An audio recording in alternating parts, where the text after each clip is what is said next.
Selamat berjumpa kembali para sahabat Insani. Saya Pastor Pius menjumpai Anda semua di hari Jumat, hari yang penuh kasih ini, 14 Januari di bulan pertama 2022 ini. Mari kita mohon berkat Tuhan untuk permenungan kita hari ini. Dalam nama Bapa, Putra, dan Roh Kudus. Amin. Bapa yang penuh kasih, Engkau memanggil kami bukan hanya untuk menyaksikan, bukan pula untuk menyaksikan, bukan pula hanya untuk menonton, tetapi Engkau memanggil kami untuk sampai pada sebuah iman kepercayaan akan karya-Mu yang luar biasa dalam hidup ini. Buatlah kami ya Tuhan mampu membuka hati kami untuk semakin percaya dan mau datang kepadamu demi Kristus Tuhan dan pengantara kami. Amin. Dalam nama Bapa, Putra, dan Roh Kudus. Amin. Tuhan sertamu dan sertamu juga. Inilah Injil Yesus menurut Santo Markus. Dimuliakanlah Tuhan. Selang beberapa hari sesudah Yesus datang di Kapernaum, tersiarlah kabar bahwa ia ada di rumah. Maka datanglah orang-orang berkerumun sehingga tidak ada lagi tempat, bahkan di muka pintu pun tidak. Sementara Yesus memberitakan sabda kepada mereka, beberapa orang datang membawa kepadanya seorang lumpuh digotong oleh 4 orang. Tetapi mereka tidak dapat membawanya ke hadapan Yesus karena orang banyak itu. Maka mereka membuka atap yang di atas Yesus. Sesudah atap terbuka, mereka menurunkan tilam tempat orang lumpuh itu terbaring. Melihat iman mereka, berkatalah Yesus kepada orang lumpuh itu, "Hai anakku, dosamu sudah diampuni." Tetapi di situ duduk juga beberapa ahli Taurat. Mereka berpikir dalam hati, mengapa orang ini berkata begitu? Ia menghujat Allah. Siapa yang dapat mengampuni dosa selain Allah sendiri?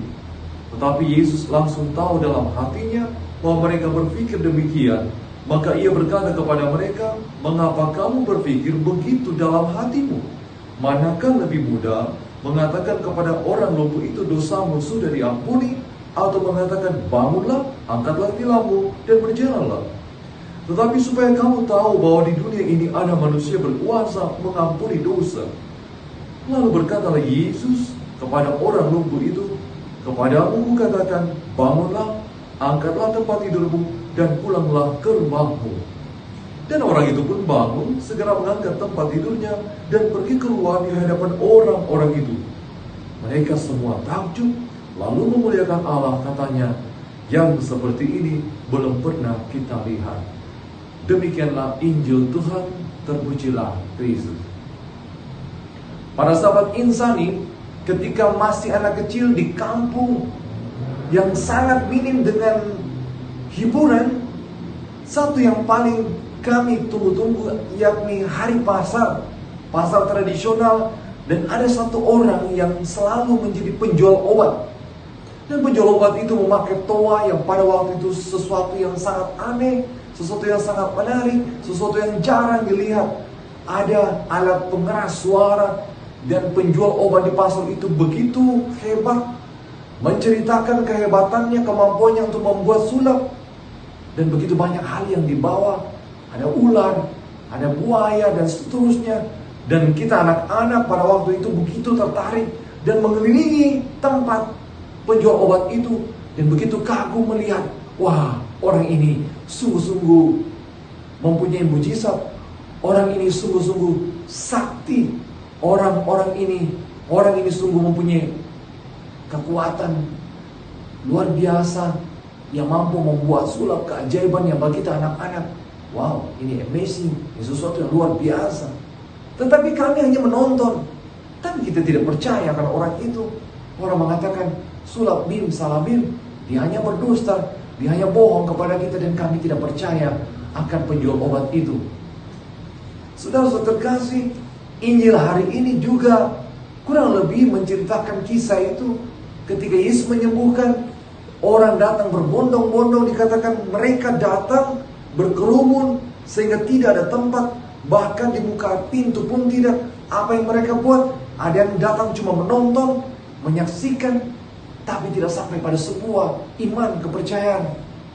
Dibandingkan dengan ada 4 orang yang menggotong seorang yang sakit lumpuh dan kemudian tidak ada tempat, tidak membatasi, tetapi kemudian mereka berpikir bagaimana cara untuk sampai kepada Yesus. Mereka naik ke bubungan, membuka atap, lalu menurunkan orang lumpuh itu. Sebuah usaha yang luar biasa. Tidak hanya menyaksikan, tidak hanya melongo, tidak hanya kagum, tidak hanya menonton, tidak hanya sampai pada decak kagum, tetapi ada sebuah tindakan iman yang menunjukkan mereka tidak hanya mau melihat Yesus, tetapi dengan iman dan kepercayaan, percaya orang lumpuh itu akan disembuhkan. Lalu iman itu menggerakkan mereka untuk melakukan segala sesuatu, usaha yang semaksimal mungkin. Mungkin juga orang akan mengatakan dia terlalu bodoh, dia terlalu nekat, dia terlalu gila untuk memaksakan diri bertemu Tuhan, membuka atap rumah lalu menurunkan orang sakit itu. Tetapi itulah sebuah kenyataan orang yang didorong oleh iman, tidak hanya untuk menonton, tetapi didorong bahwa ada sesuatu yang bisa terjadi ketika menemui Tuhan dengan jerih payah, usaha yang ekstra. Dan mungkin juga kita katakan sungguh-sungguh sebuah tindakan radikal untuk menjumpai Tuhan. Tetapi kemudian di ujung tindakan yang kita anggap sangat luar biasa, sangat ekstra, sungguh-sungguh menampilkan bagaimana orang itu mempunyai semangat yang hebat untuk menemui Tuhan. Tetapi usaha itu tidak sia-sia. Yesus ketika melihat iman mereka, berkata Yesus kepada orang lumpuh itu, "Hai anakku, dosamu sudah diampuni." Dan dosa orang ketika diangkat, dia mengalami pembebasan, bukan hanya pembebasan fisik, tetapi pembebasan rohani, jiwa, dan raga. Sebuah anugerah, sebuah hadiah, sebuah mahkota, sebuah pemberian yang sungguh-sungguh luar biasa yang mereka harapkan, yakni kesembuhan, pengampunan dosa, dan itulah yang mereka dapatkan dari hasil jerih payah kita. Dalam keseharian kita, kadang-kadang kita mengeluh ketika misa begitu lama, ketika khotbah kita rasa kurang mengena. Kita melihat bahwa suasana gereja sangat tidak menarik, lagu-lagu sungguh-sungguh tidak menginginkan, kita tidak inginkan, dan kita mulai mengeluh dan mengatakan misa terlalu lama, doa terlalu lama, ibadah terlalu lama, bisakah lebih cepat? Kita tidak tahu apa yang sebetulnya mendorong kita datang menemui Tuhan. Apakah sekedar hanya formalitas untuk duduk dalam gereja, duduk di hadapan Tuhan, formalitas saja, bukan karena kerinduan, bukan karena kepercayaan, bukan karena didorong sebuah iman bahwa akan terjadi mujizat dalam kehidupan kita. Hari ini kita diajarkan usaha yang ekstra, usaha yang radikal, usaha yang maksimal, usaha yang sungguh-sungguh mendatangkan berkat yang luar biasa. Jangan berkecil hati ketika kita merasa sulit untuk bertemu dengan Tuhan, banyak tantangan untuk menemui Tuhan, banyak halangan untuk beribadah. Semakin kita dihalangi bertemu dengan Tuhan, dan kita semakin ngotot, kita semakin berjuang, percaya di ujung semua usaha menemui Tuhan, kita mendapatkan berkat yang luar biasa.